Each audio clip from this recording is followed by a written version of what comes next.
Hey, this is Chuck from Monocoque Metalworks. I'm sitting here this afternoon on the frame table. As you can see, I'm in my new designer jeans. Usually when I film these videos, I try to put on something a little nicer, but this is what I usually look like. You know, the kids today love these. I can make these here too. Anyway, today's video is going to talk to you about putting together the floors and inner sills. This is the next part in a series that we're doing about how to put together the hidden subframe. But in telling you how to do the hidden subframe, I really have to tell you how to do the whole thing.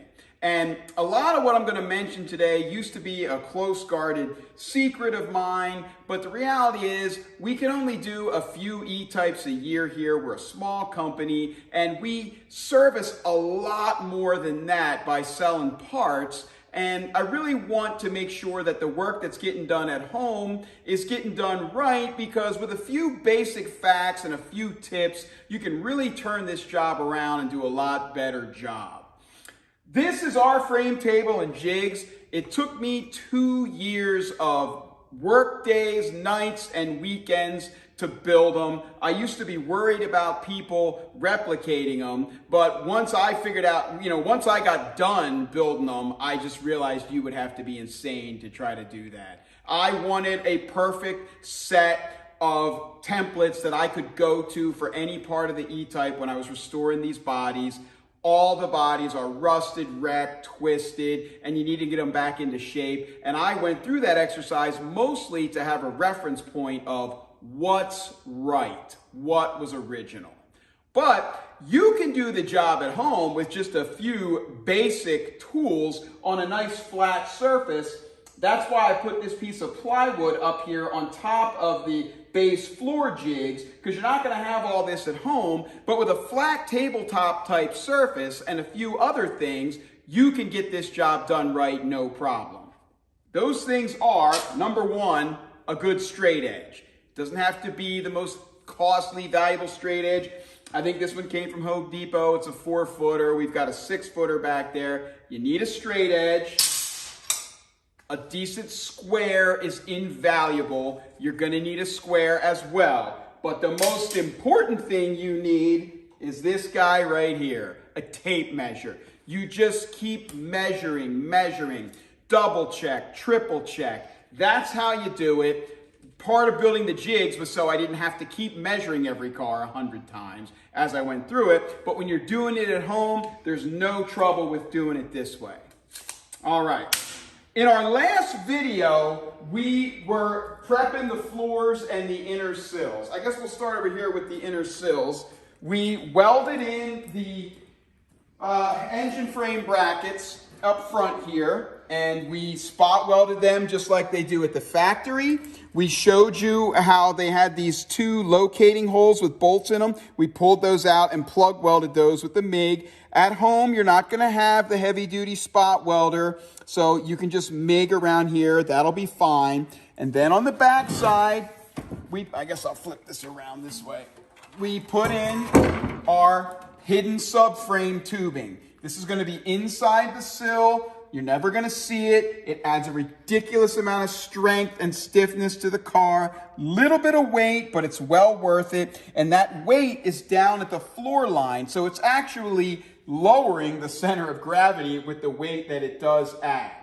Now, we have, earlier today, sprayed weld-through primer on this seam here.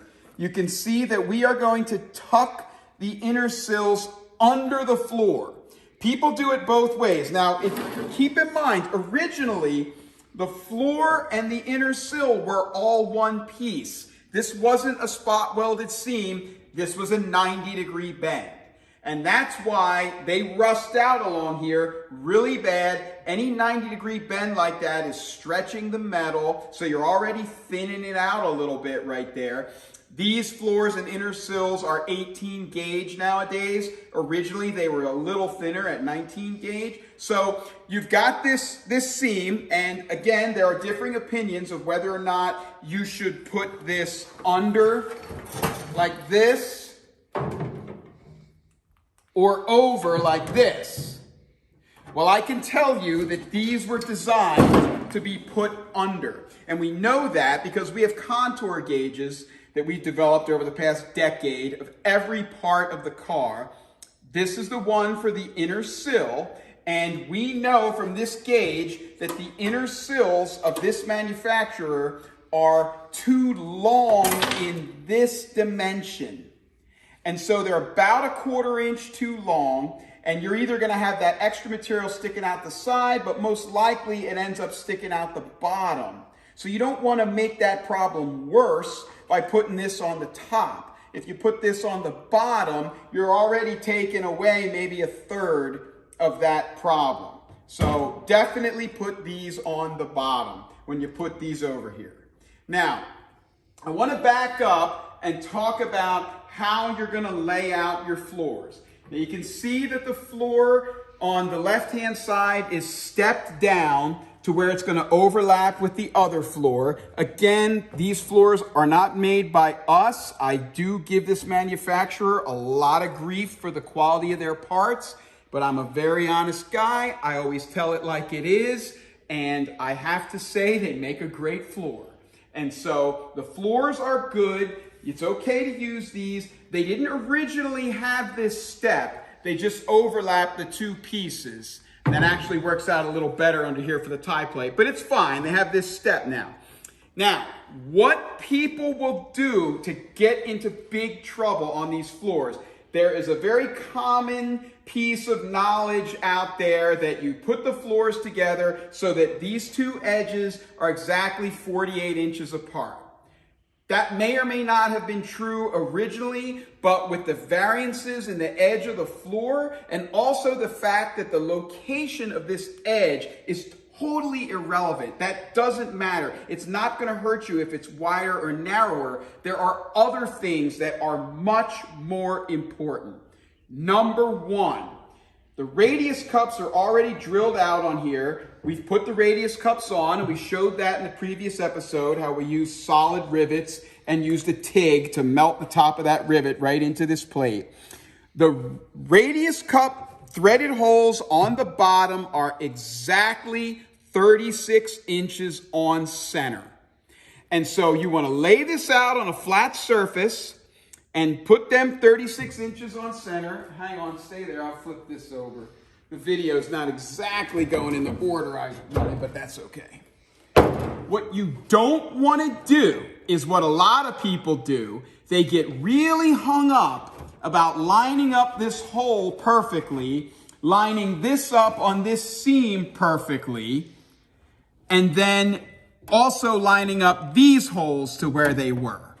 Don't worry about that. That is not important. What is important are 3 things, all right?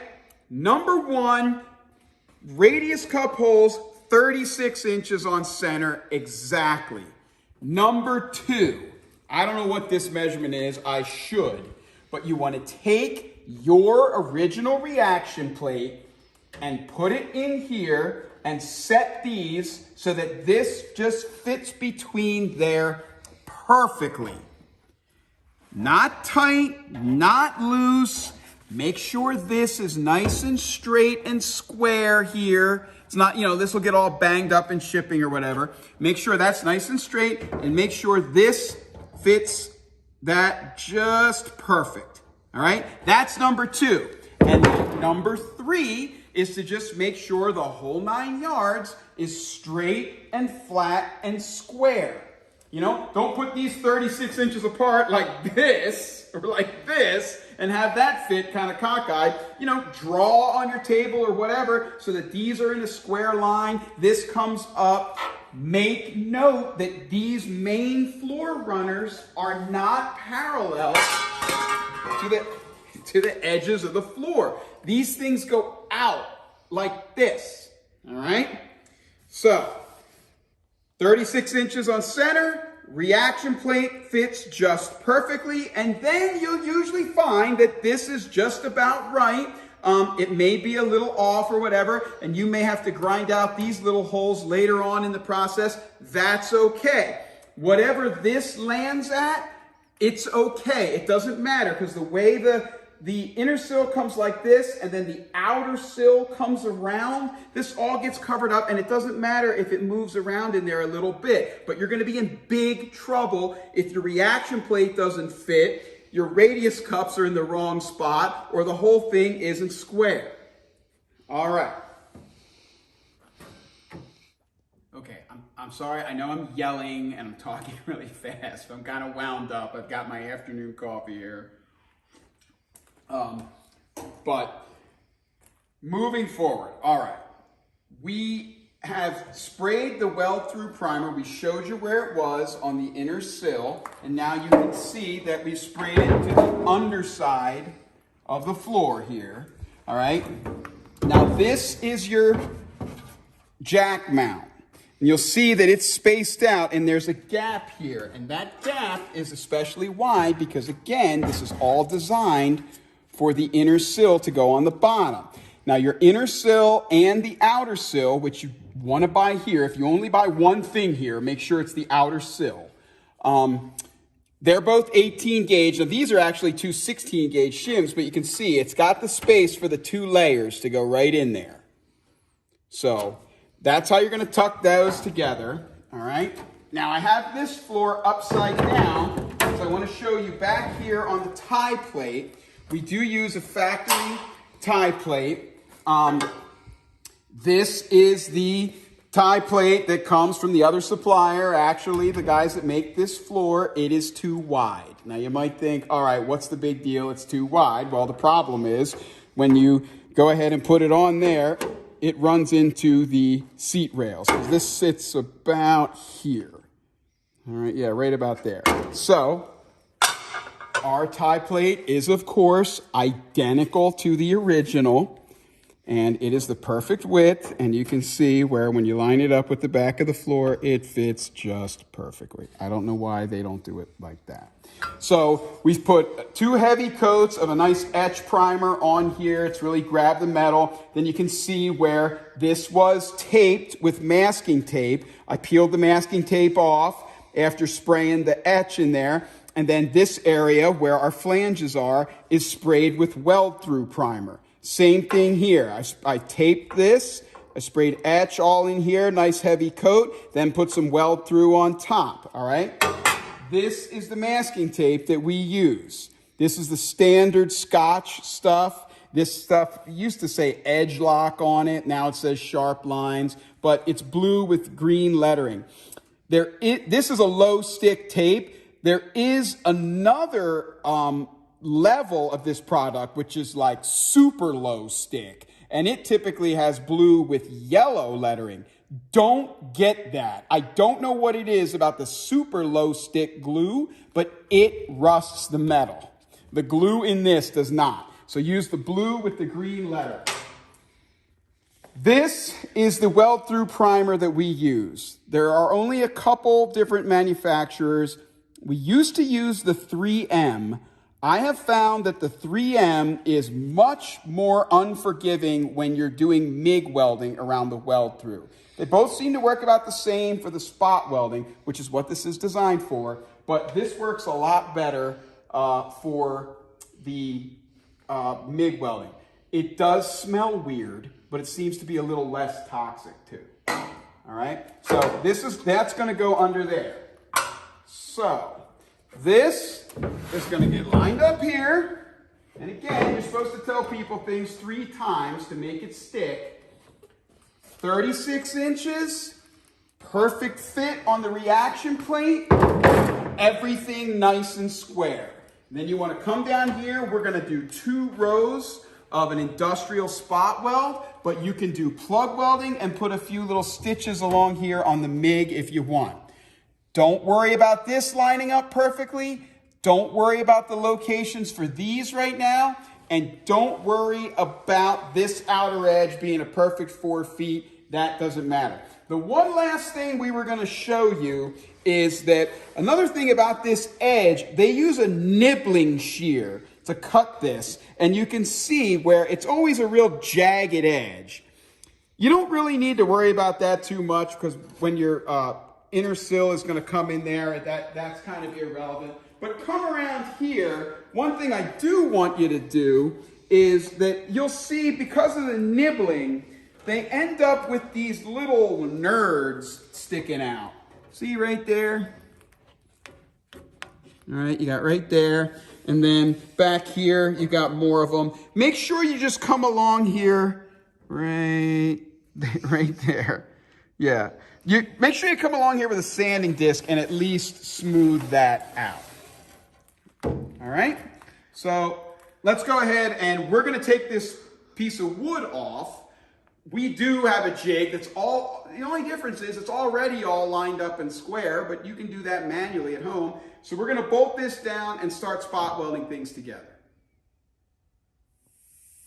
Okay, you can see now I've got the floors all bolted into the jig and they all lined up great. That hole there is not perfect. And this little edge here is a little closer in the back than it is in the front.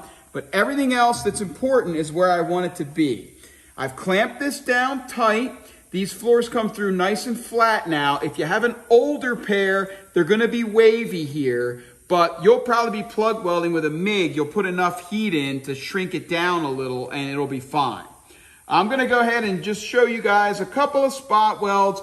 We've got the pump, the cooling pump turned off because, you know, it's deafening. So I can only do a couple. You can see where I am going to do 2 spot welds every 1.25 inches. That's the spacing that I like. And I've marked out where I'm putting them because, like I said, when you're welding, it gets a little crazy. All right, here we go. Well, that was a pretty good flash on that one. All right, here comes the other one. All right. Do a couple more here, and we'll turn the pump on. See, sometimes they don't splatter at all. Just depends on how the tips line up, and they line up a little bit different every time, as you can see. All right. All right. Let's turn on that pump. All right. We now have the tie plate clamped in place. It is underneath here, and we are going to go ahead and spot weld this in as well. Now you can see where first I put it up top, I found the center and I centered it up and I traced it out and then made some marks of where my spot welds are going to be. Now at home you would probably be plug welding and you'd be doing it from the bottom. But this just goes to show you, you know, you're going to be doing a lot of mapping out. If you were plug welding, you'd be mapping to drill the holes for your plug welds, etc. So it's good to think of all that stuff in advance as you're going along so that you don't get hung up and find something tacked into place and now you got to drill a whole bunch of holes later.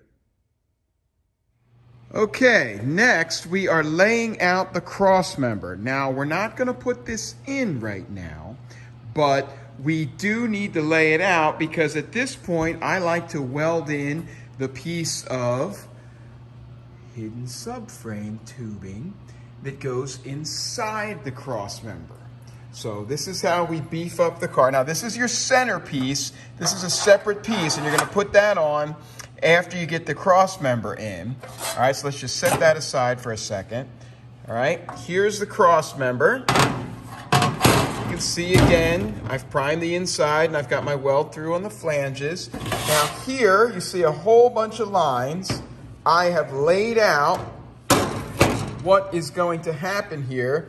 Here's the outer edge of my cross member. Here's the inner edge, all right?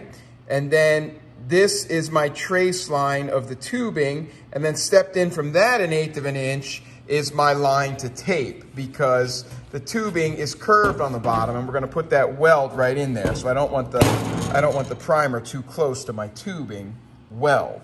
And then after I weld the tubing in, I will take the primer again and just squirt all in there, and so it'll all flow into that little section. So I like to weld this piece of tubing on now before I put the inner sills on because I like to be able to get right in there, see it well. I'm able to lean over the assembly and get it done. But you could put the inner sills on and then put the tubing in. It could work out either way.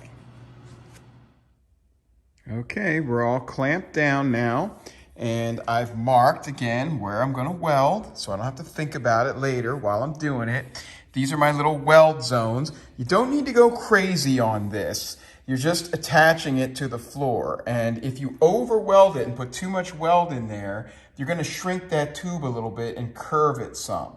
So you don't want to do that. You just want it well attached. And I always have to guard against that. I want to go crazy on this thing like a roll cage. But again, you're just attaching it to the floor. All right, this piece of tubing is now welded to the floor. You can see I've done bigger welds, and then here in the middle I've put a couple smaller ones. Again, I didn't want to put too much in there. And you still got a little contamination coming out of the welds, but the welds themselves look pretty good.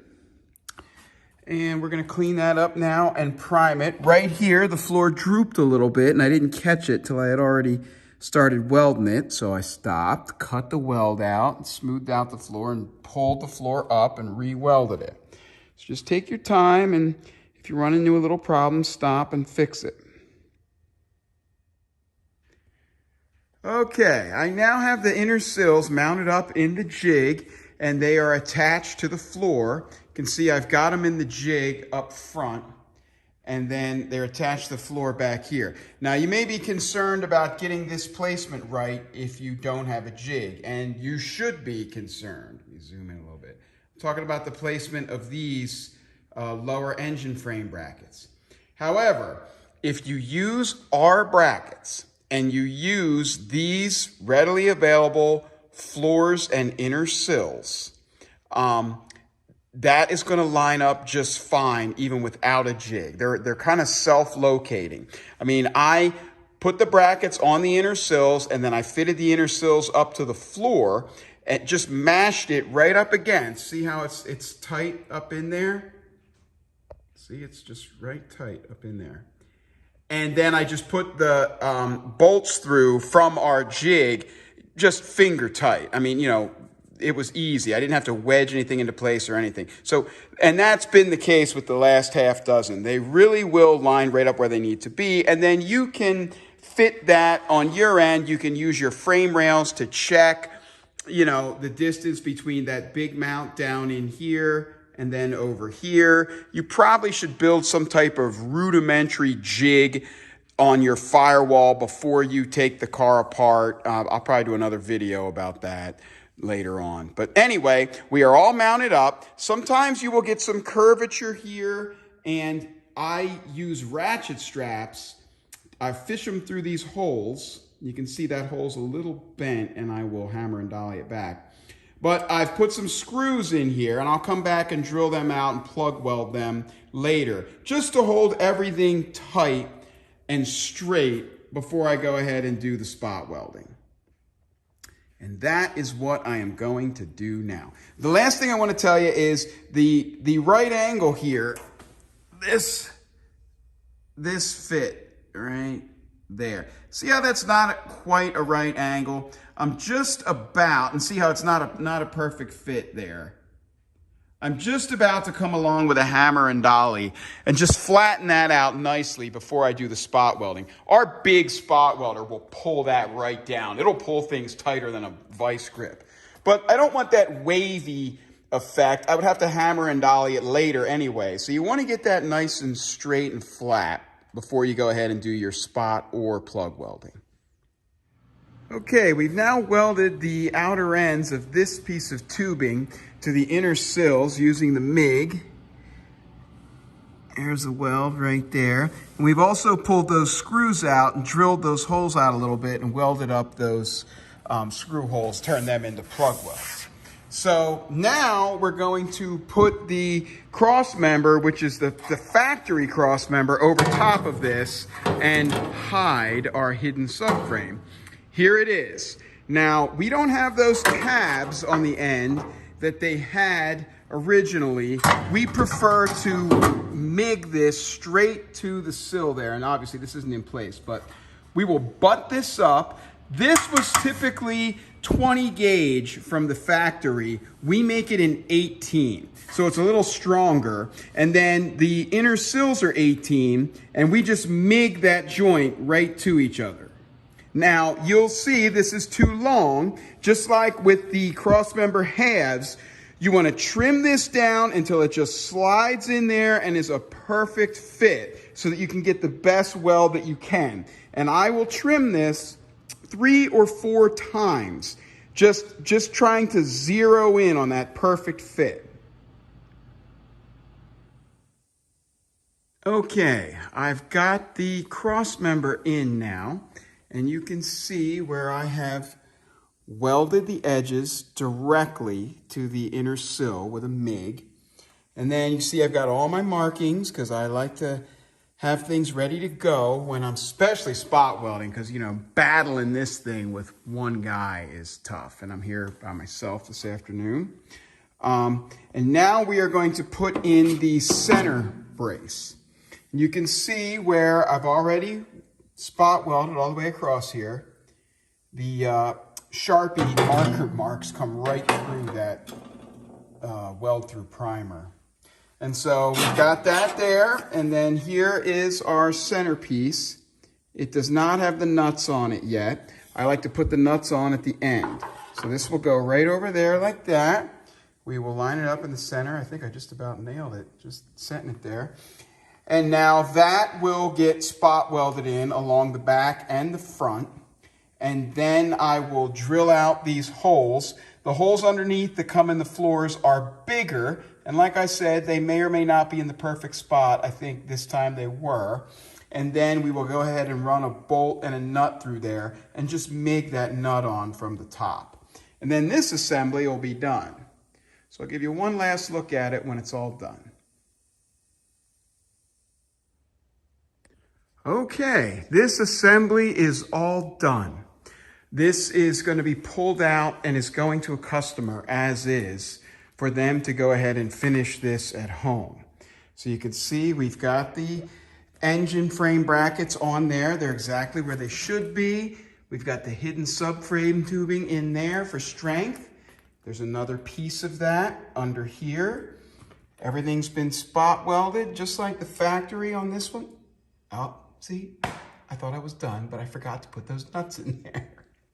So I'll drill those out and put those nuts in there. Hang on. All right, I welded in the nuts. Just ran some bolts up through there and put the nuts on after I drilled them out, and then just tacked them in there with the MIG. All right, so here's the other side.